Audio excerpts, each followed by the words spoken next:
Welcome to Women of the World, a show which gives a voice to women from around the world who have chosen to make the United States their home. Our program believes in the principles written on and enshrined by the Statue of Liberty. Here's today's moderator, Ann McKenna. Hello, viewers, and welcome to the show. My name is Ann McKenna, and I am the moderator. I have the pleasure to introduce to you a guest to the show that has a lot of experience and is doing amazing things. But first, I'll take time to let my co-hosts introduce themselves, starting with Ishwari. Hi, thank you, and I'm Ishwari Rajak, and it's been a pleasure to come back as a co-host this time. Welcome. Thank It's you. going to be an amazing show. And now with me is also Dawn. Hello, I'm Dawn Tomlinson, and I'm really looking forward to this episode. I am too. It's going to be great. It is. Thanks for being here. And now, I have the honor and privilege to introduce to you Fartun. Welcome, Fartun, and please tell us your full name and start by sharing with us your immigration story. Oh boy, thank you for having me. My name is Fartun Weli. I am Somali American.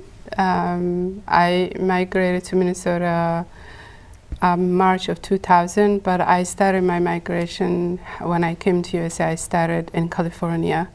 So I stayed there 3 months and then moved to Minnesota. Little backup why I came to America, why I immigrated here. Nothing new, very immigrant story. I really wanted to get education and develop skills to go back and help, our community. And Minnesota I came March of 2000, I said, and first shocking thing was that coming from California, I was just wearing flip-flops and just sweater and just a skirt. And I took bus because I didn't have money, and I was on the road 3 nights and 3 days with chips and Gatorade because that's all I could afford. And as soon as when I came out the terminal bus, it was just cold and ice, and I was like, wow, I wasn't even appropriately dressed, or nobody told me. And I've asked this so many immigrants that it's the similar story, but we fall for it all the time because it's individual issue. And as I said, I want to really develop skills. So I couldn't speak English. I spoke Arabic and Somali, but I had skills. I knew how to draw blood, so I was a phlebotomist. But I couldn't speak English, so I enrolled Minneapolis Technical College for ESL class, and one of my friends said, call 411 and ask for hospitals close to your area. And I got a couple hospitals around, and I kept calling saying, I'm a phlebotomist, I'm a new immigrant, I need a job. And Park Nickel Health Services, their lab, someone had connected me, and then I came in and filled out an application with one of my neighbors, and I got a job as a phlebotomist. And I've been on a treadmill for 11 years, full-time school, full-time job, until I got my master's in public health. And now it's been almost close to 19 years since I've been in Minnesota. Wow. Yeah. Welcome. Thank you. So I think many of my story on why I wanted to come to America was really my background. Our dad had died when I was 7, and watched mom struggle for young widow, unable to read, unable to write, but not really. She's not dumb. Our society usually, when women are illiterate, they think their brain is not together. But yet she had this amazing grace and survival instinct, and ethics and faith and all that. And so she put all of us through school. She worked as a housekeeper. Growing up, I didn't know what supper was. We had breakfast and lunch, and I always had a question about what in the God's name, why my mom is in this situation. And you know, those days women stayed home, and dad's was the breadwinner. So dad passed away, so now she had to develop all those skills. So I grew up wanting to really say, how do we prevent women falling for that kind of where my mom was. But then when I came to USA, wanted to develop my own skills, I realized that women who either came from poverty background, we say like women who had no skills, like didn't have the opportunities to go to school, in society that gave opportunities to women and girls. I realized there was so much deficit-based approach in our culture, in our new home, that, oh, let me feed you, let me clothe you. If you don't speak English, if you don't have a master's degree or something, there must be, you know, you're not that smart, especially if you're from different culture, different religion, you had all these stereotypes. That's so much deficit-based approach, and that really, really made me angry. Yeah. Well, I really, it's exciting to listen to you speak. Yeah. And just to hear that you came here without speaking any English, and you speak amazing English. I mean, you are able to communicate and be understood. But I'm also hearing share your mom's story, and she definitely has really inspired your life. And so as a result of watching her go through everything she's been through to raise you, it informed you. Absolutely. I mean, there are many things you are saying that are very exciting. We'll probably get to it all. But that leads me to think about what you are doing through your organization. So can you tell us a little bit about your organization? Well, it is a community organization. So I worked at a hospital, and so many of the healthcare disparity about Somali women have gone through, well-meaning staff that really didn't understand the different cultures. So women having babies in labor, and the culture we came from is really all about curative. You know, when you get sick and you're unable to move, then you go see a doctor. But before then you try everything else, and the reproductive in East Africa has the highest maternal infant mortality rate. So when women came to America and Minnesota, healthcare providers expect them to know everything and utilize prenatal care, prevention, and that wasn't happening. So I've seen the challenges that are happening, so I said, well, I need, now that I understand both where I came from and here in Minnesota, I was like, we need to build an organization that acts as a bridge. So I started a nonprofit early 2010 called Isuroon, I-S-U-R-O-O-N. In word Somali, it means woman who takes care of herself. So what our mission is to make sure that women have the opportunities, both for financially, emotionally, and socially, and physically well-being. And that starts from not the deficit-based approach where what they don't have, we focus on what they don't have and how they don't fit the new culture. But our organization utilizes all the strengths and the smartness that they came with. And we say, well, how can we be supportive to get where you want? So our first focus is really building relationship, instilling that sense of identity, that sense of being. And then we have a cup of tea and say, where are you going, what we need to do? And from there we do research, we do a lot of health literacy, system literacy, advocacy and policy. And what is most important for Somali women are their families. So we help their families, whether it's a kid in trouble, a husband who just needs a hug, I don't know, but it's just like supporting them. And then we also work against racism and social isolation and those kind of things. So we have about 11 staff and we're growing. So You just said isolation. That was another big thing for me when I moved here. Yes. Our society is so community-based, but when I came here, isolation was a big part of me feeling very lonely. So what do you do actually from your organization to? So it's interesting that you mentioned how do we deal with social isolation. Social isolation is a big factor for being an immigrant or refugee. What our organization does is really mimic how people connected back home. We're not transactional organization where people come and say, what do you need? And then people leave. First thing is that we want to build relationship. So we welcome, greet them. We have a tea, Somali tea with a lot of sugar and spices boiling, so we give that one, and then one of us speaks the language and we sit down and develop relationship, and we see people relaxing, and then they want to talk, they tell stories and the obstacles. And first thing that comes is, I want to see where Somalis congregate, how do I connect, and they want to move in where the community, so that's where you can see Somalis congregate and moving into very areas, and they move in, and there are a lot of activities going on, but it is also a health risk issue too, so we're dealing with that. We have mental health clinic that we have therapy and all the things going on, but it's a factor.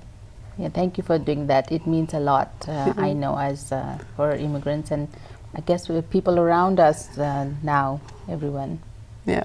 Well, one of the questions I have too in that regard is, well, Somali is a very close, tight community, Yes. and really stick together, like you just said.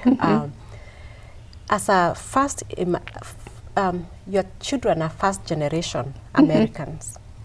So what I'm noticing is, especially with Kenyans, I'm from Kenya, there tend to be a lot of problems with parenting.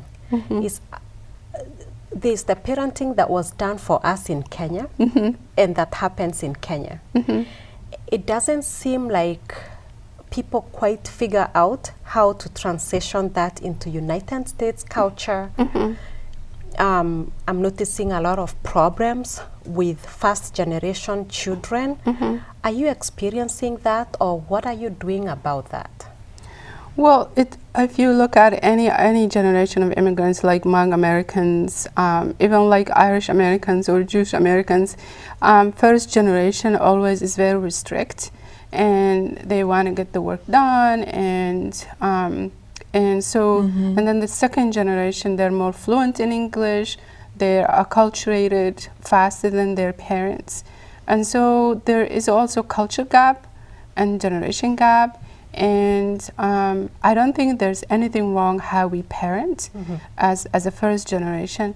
It's just that we're dealing with a new generation that they think they're smarter than us. They have so many gadgets. They don't listen. And also what we do is we tell parents, relax, because our parents are very scared. There are gangs, they're worried. Education is so critical and foundational that some parents would not let the children to do anything else. Even the teenagers, they will say, I don't want you to work, get to work, go to school, get tutoring. So I feel like we're suffocating the kids and not letting them have fun because we're worried that they're gonna flunk from school. So what we're doing is we're learning how to have both time for fun, time for parents, and time for congregation and kids doing something else. So it's really we're adjusting to each other.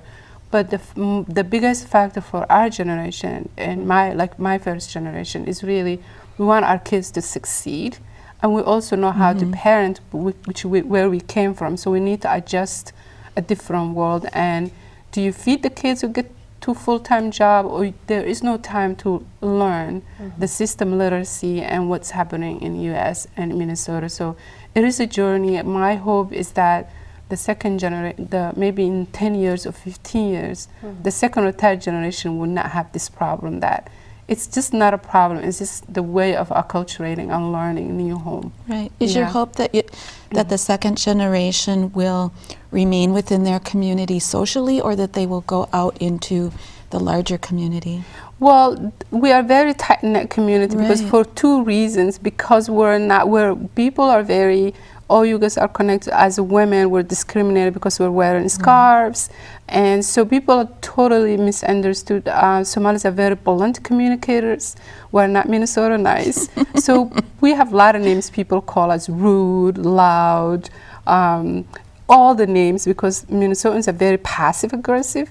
Ours is very open, so there's a clash happening. So what you're seeing is self-imposed social isolation. It's not that we don't want to mingle. It's just that there's a miscommunication on how we communicate. Our second generation, they're already within the community, but what they're doing is building bridges for us. They grow up in Minnesota nice, some of the interns that I see, they have no expression at all, just poker face. And I say, here's a Minnesota nice kid. And most of us are talking very animated. So they're really building that bridge. But our second and third generation, they're very proud, and they really want to stick to our culture and our values, the good ones. And every culture has a bad that they want to get rid of. But the younger generation really very proud. But they're building bridge, saying, no, Auntie Fartun, this is not how you should talk to people. But then they'll say, Auntie Fartun doesn't mean she's not really angry. This is how she speaks. I'm like, so they're becoming interpreters for us and building bridges. Great. That's great. Yeah. So you came here. You've gone to school until you've done your master's. You founded your own organization as a woman, an immigrant, a woman of color in United States, and you're succeeding. What would you say to a woman that has been oppressed and is feeling, I'm feeling emotional right now, that is oppressed and feeling like she is powerless, has no way out? What would you be saying to that woman or to those women that are feeling like there's no way out right now? Well, it's interesting that you asked that question. It's a very loaded question. And so how we approach in women who feels, not worthy of anything. However successful you are, any woman or any man will feel that. So no one is immune about that. And so the first, what we advise is, what is it that's taking you down? So building that self-worth is really critical, and listening and saying so instead of just doing everything for them and feeling bad for them, what we need to do is say, okay, what do you already have? What do you possess? Where are you heading? Usually women who are feeling down is that they already know how they exit, what exit strategies they have, the issues that they have, but there is no one listening and saying, okay, do you need just a winter boot? Do you need a car to get to where you want to go? What do you need? You just need someone to listen. And also, as a woman of color, we really, really have to learn how to utilize therapy. When we talk about visiting therapists, they'll say, oh, no, that's a white people thing. I'm not depressed. I'm not oppressed. I'm not going to talk to someone. So we need to figure out, how do we say, I have a friend who's a therapist, just go in and help you. Mainly someone who's not person of color, but on a white therapist who need to understand how to work with a woman of color or immigrant or something like that. So number one is that. And number two, therapy, as I said. And number three is really having an environment that supports that women. Again, support is not, boo-hoo, let me help you that, but it's like, no, I'm here.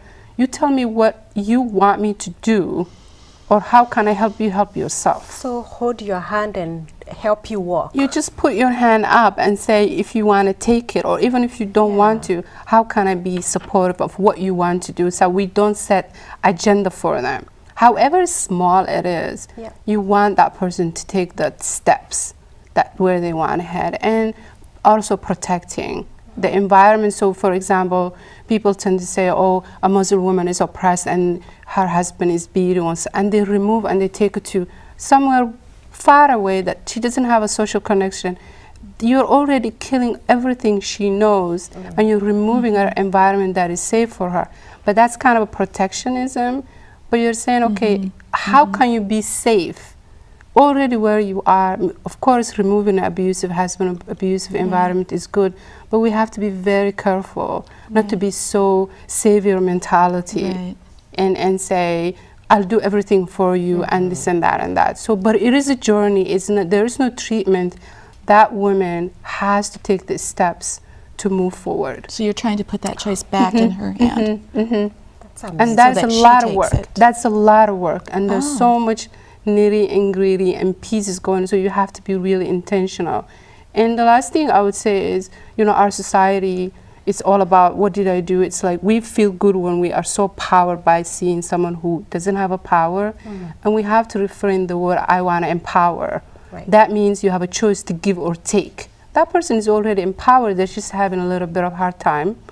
Is how don't use that I want to empower you, because that means you really have a choice to give that power or take that power. That's a good observation. Don't do that. You talked about a little bit about the families, and men, of course, are included in the families. We love our guys.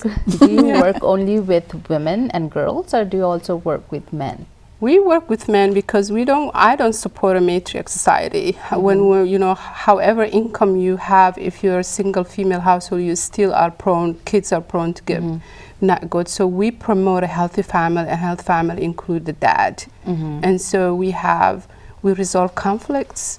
Usually our Somali women or African women are discovering freedom, and they interpret that freedom like, any mistake you make, I'll divorce you, get out. And so what we're saying is that, yes, we don't want to be like our moms, tolerate whatever, but now we have opportunities of earning income, going to college. How do we learn collaborating and again, family therapy? Grandpa, grandma used to do that for us. Now they're not here. We got to replace that for family therapists, women and men who will resolve conflict for the sake of the kids. But also we're teaching something called emotional connection. Back home, women, husband and man can be married, but each one of them will feel lonely because there is no love, there is no affection. What we're now learning here is that there is a way to connect emotional, be a partner. I'm not your housemaid, you're not only the breadwinner, equal partnership. And that is what the younger generation are catching up. And people like my generation we already had that value, but now we have the environment that contributes love, and conflict is good as long as it's productive. Where does the food come in here? The food is amazing. We have so many restaurants. Somalis in Minnesota have close to 6-7 small businesses. More than half are owned by women, but they're smaller businesses, restaurants, smaller grocery stores, and we cook. And sambusas are the fastest growing businesses that we eat goat meat. We have our own grocery stores, and that's how we do things. We feed each other. Our office, we have a kitchen, so all of us make lunch together and we eat together. And so we're becoming very self-sufficient, but what we're trying to do is, like I said, our second generation, third generation who are finishing colleges are American. I say I'm Somali American, but they would say, oh, I'm an American. But they're ambassadors. They're really very talented in building those spirits. So they're bringing cheese and pasta. What is it called? I don't even know what it's called. I say I'm a lactose intolerant, so nothing cheese. Or mac and cheese, cheesecakes. They're eating all that. They don't have the allergies that we have as immigrants. So new food is coming into our houses, and we're going to places that we otherwise would not go. So it's so fun. It's amazing. That's fun. Yeah. So have you been back to Somalia at all?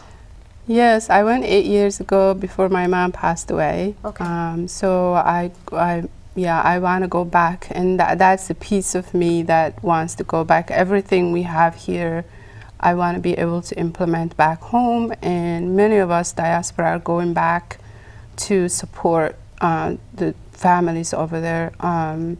Again, the infant maternal mortality, younger girls getting married because families are poor. Those issues are issues that we really want to prevent, young girls getting married. So we want to prevent those. And when you say that, what ages are you? I don't know if you're 18. I mean, I promote anything over 18, but it's happening. It happens here in USA. Yes, it does. Utah. So it's not just a Somalia thingy, but we happen to be. If young girl gets married, there's no socioeconomic. She's just going to be poor. And back home, there's no health care, so she could be dying the first baby she got. So we want to be here, and then what we learn here in our new home, we want to go back and implement. So we have many Somalis living here, running for the parliament, running bigger NGOs, contributing. So it's like Americans having a lot of ambassadors in Somalia and really bringing a lot of good stuff to back home. So when, for example, we go back to Kenya and try to enlighten the women, some of the men get really upset. They do. They feel like we are influencing the women wrongly. Yeah. Have you experienced that? It happens here, but men also are very critical in our society. So then there's insecure, and also we have been very hard on men. If I may become the devil's advocate, all of a sudden we're not only equal, but we're above them because our society also gives opportunities to women. So that insecurities come in, but now half of our donors are men. Last year we served about 13,000.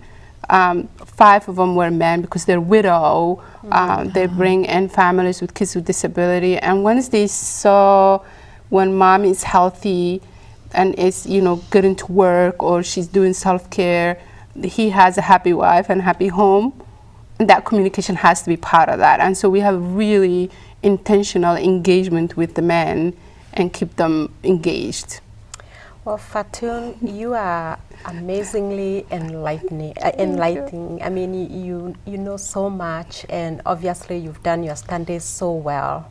Yeah, and I still have long ways to go to learn. Where can we find more information about you? Do you have a website? Well, we do. We have Facebook on our website, so it's our organization.org, isuroon.org, isuroon.org. And from there, you can follow us on Twitter and just stay in touch. I've just discovered you, so I'll be looking at Facebook and try to find you. Absolutely, you are welcome. So, what one more thought would you like to share with women? I mean, do you have anything in you that is pressing that you feel needs to be addressed? Yes, I think the pay gap between gender, white men and white women, all women is high, but also the pay gap between white women and immigrant women is very high, 56 cents versus 80, I think.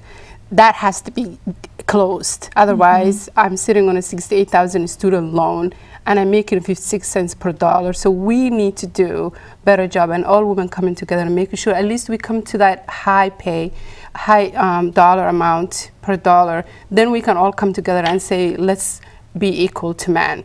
But when I get paid 56 cents, African American gets paid 70 something, and white woman is in that 80, we cannot ever get to equal to men unless all of us come together as women. So that will be a critical push for 2020 for us. So I hope you join me. Oh, absolutely. That sounds amazing. I have never thought of that. So, well, thank you so much for being here today. Obviously, we'll be looking at your website and following you. And to Dawn and Ishwari, thank you so much for joining me today at the studio. And to all our viewers, thank you for watching, and we will see you again at Women of the World show.